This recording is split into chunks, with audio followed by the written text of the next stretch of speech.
It's Thursday, so it's time for Worldview with Denis Campbell. Denis, of course, is editor-in-chief of UK Progressive Magazine and author of Egypt Unshackled.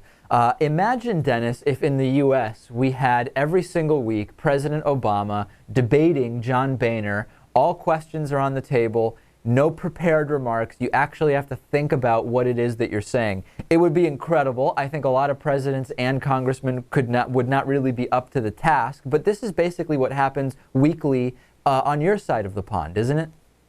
Indeed, we have a feature that starts at 12 noon promptly every Wednesday afternoon. It's called Prime Minister's Question Time.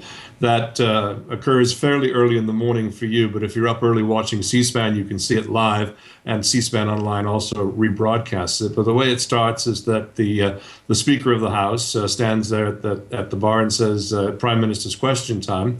The Prime Minister stands up and says, I've done a bit of business. He offers condolences if indeed we've had some military casualties. And then he begins to take questions. And usually the first question is from the opposition leader. Indeed, the first 4 or 5 questions are from the opposition leader. And the nice thing about being in government is that you always get the last word. And one of the things we saw during Tony Blair's time as Prime Minister was that he was a master of waiting to ask the most loaded question as the last question, knowing, of course, that then leader of the Conservatives, now Prime Minister David Cameron, could not get the last word. And it's a bit of theater. It goes on every Wednesday afternoon, and it really is must-see television because you have the Prime Minister and the leader of the opposition party literally standing there at the box going toe-to-toe.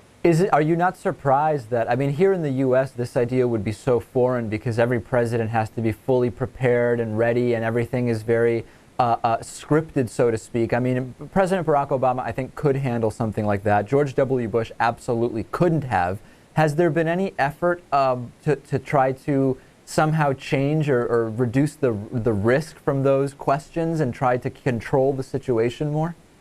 Well, I'm sure they would love to, but it's a centuries-old tradition. I would probably say the most uncomfortable of the participants was the prime minister that followed Tony Blair, and that was Gordon Brown. Sure. He was very stiff, very, very difficult time. Didn't like the parry and thrust nature of constantly fighting there in the box. There are no ways in which to prepare because you don't know what the questions are in advance. You throw the talking points out the window, and sometimes, yeah. And to make matters even worse, if you remember back to the State of the Union address where Joe Wilson screamed out, "You lie!" Right.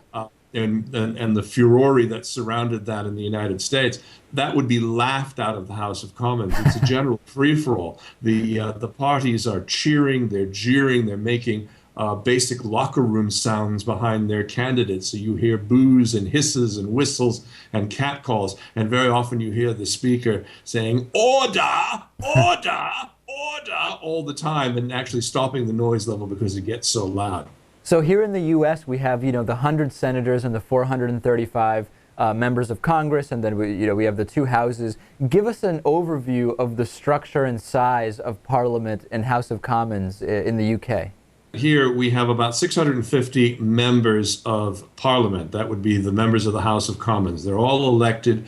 They all have constituencies. And each of those individuals are usually picked by party affiliation. The 2 main parties we have here are the Labour Party, which tends to be more like the Democratic Party, and the Conservative Party, or the Tory Party, which tends to be more like your Republicans.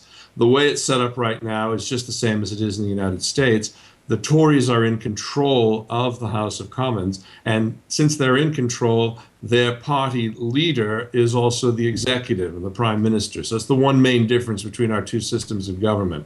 As party leader and prime minister, he then has a cabinet, very much like you have a cabinet in the United States of cabinet officers, and they control various departments and functions inside government, assisted by the civil service.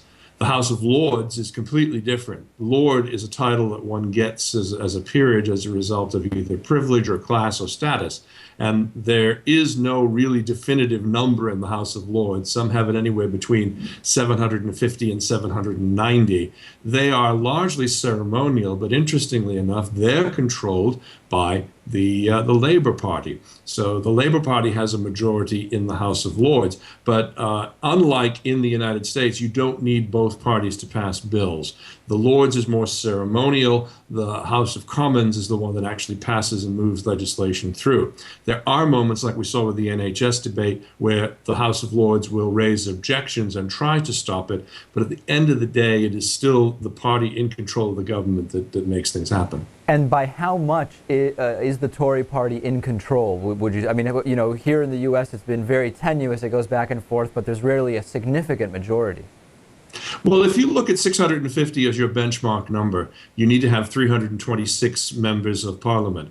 Right now, the Tories have 308 seats, but those that are seated in Parliament from Northern Ireland never come to London because they won't swear allegiance to the Queen. So that lops about 20 people off the top. Still was not enough to give them control, and they formed a coalition government with the most strange of all bedfellows, the Liberal Democrats. The Liberal Democrats are far to the left even of, at least they used to be, to the left of even the modern Democratic Party in the United States. So it's a little bit strange to see them in bed with the right Conservative Party, and it's made for some very interesting conflicting issues. In essence, many people have accused the Lib Dem leader Nick Clegg of selling his soul to get into government. And we've had some very interesting debates, particularly over healthcare and some of the other issues. Well, we'll definitely want to get Pat Robertson on the case there. He's really the expert in demonic possession and soul selling. I think a good topic for next week, Dennis, will be we could actually go through